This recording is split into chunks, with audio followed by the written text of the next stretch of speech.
এই ভিডিওটি দেখছেন তাদের সকলকে ধন্যবাদ জানাই। আমি শেখর বিশ্বাস।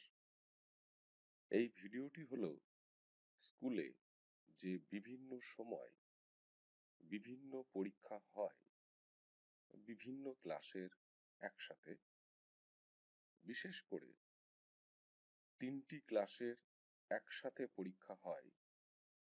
সেই পরীক্ষায় ছাত্রছাত্রীদের সিট অ্যারেঞ্জমেন্ট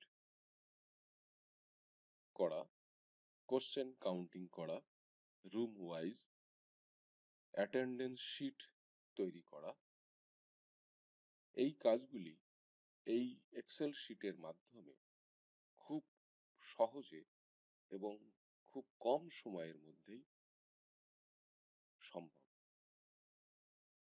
প্রথমে আপনি দেখে নিন কোন 3টি ক্লাসের একসঙ্গে পরীক্ষা।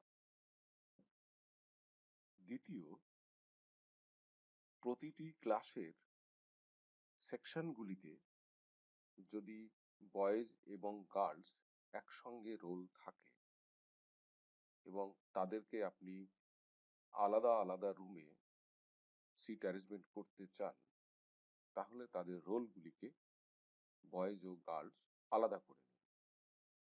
তৃতীয়ত, যে 3টি ক্লাসের পরীক্ষা তাদের মধ্যে পরীক্ষার্থীর সংখ্যা অনুযায়ী বয়েজ গার্লস অনুযায়ী ম্যাক্সিমাম, মিডিয়াম এবং মিনিমাম এই 3টি ভাগে ভাগ করে নিন। এইবার এই এক্সেল শিটে এন্ট্রি বা পেস্ট করুন রোল নাম্বার সেকশনগুলি। আমি ধরে নিচ্ছি ক্লাস 5-এর যে স্টুডেন্টগুলো আছে সেই স্টুডেন্টদের যে সেকশন এবং রোল নাম্বার সেটা এখানে পরপর বসানো হয়েছে।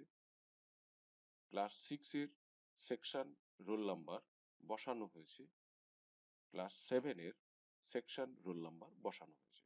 লক্ষ্য রাখা হয়েছে সেটা হচ্ছে ম্যাক্সিমাম সেটাকে ম্যাক্সিমামের ঘরে বসানো হয়েছে, যেটা মিডিয়াম সেই মিডিয়ামের ঘরে বসানো হয়েছে এবং যেটা মিনিমাম সেটা মিনিমামের ঘরে বসানো হয়েছে।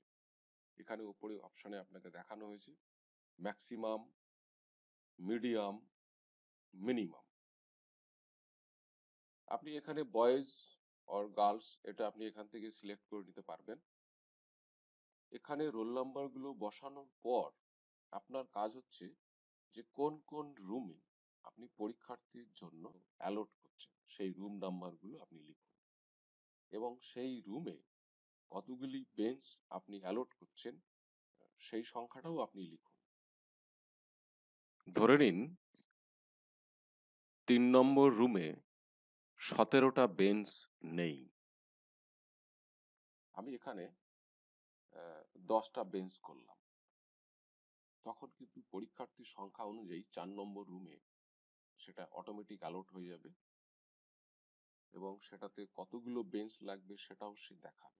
আপনার বেঞ্চের সংখ্যার উপরে রুমের সংখ্যা নির্ভর করবে, সেটা অটোমেটিক এক্সেল ক্যালকুলেট করবে এবং আপনার যে সিট অ্যারেঞ্জমেন্ট হচ্ছে সেটা দেখাবে যে রুম নাম্বার 1-এ আপনার 17টা বেঞ্চ দেওয়া আছে, ফলে রুম নাম্বার, বেঞ্চ নাম্বার পরপর এখানে 17টা বেঞ্চ আপনার, এটা হচ্ছে রুম নাম্বার 1 পর্যন্ত allotted, room number 2, room number 3, room number 4, এইভাবে কিন্তু এই বিষয়টা এগিয়ে যেতে থাকবে।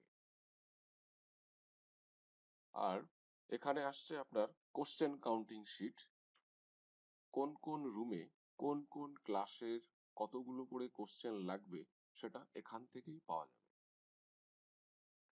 এইবার আমি চলে আসছি অ্যাটেন্ডেন্স শিট। আপনাকে রুম নাম্বার 1-এ যে অ্যাটেন্ডেন্স শিট সেখানে ক্লাস অনুযায়ী রোল নাম্বারগুলো অটোমেটিক আসবে। এবার আপনাকে যেটা করতে হবে যে আপনার যে যে ডেটে পরীক্ষা ততগুলো ঘর আপনাকে এখানে ইনসার্ট করতে হবে। আমি ধরে নিলাম যে ক্লাস 5-এ 3টে ডেটে পরীক্ষা হবে, ক্লাস 6-এর 4টে ডেটে পরীক্ষা হবে, ক্লাস 7-এর 4টে ডেটে পরীক্ষা হবে, আপনি এবার ডেটগুলো বসিয়ে দিন এবং জাস্ট প্রিন্ট করে দিন, তাহলে আপনার সিট অ্যারেঞ্জমেন্ট, কোশ্চেন কাউন্টিং এবং অ্যাটেন্ডেন্স শিট রেডি হয়ে যাবে।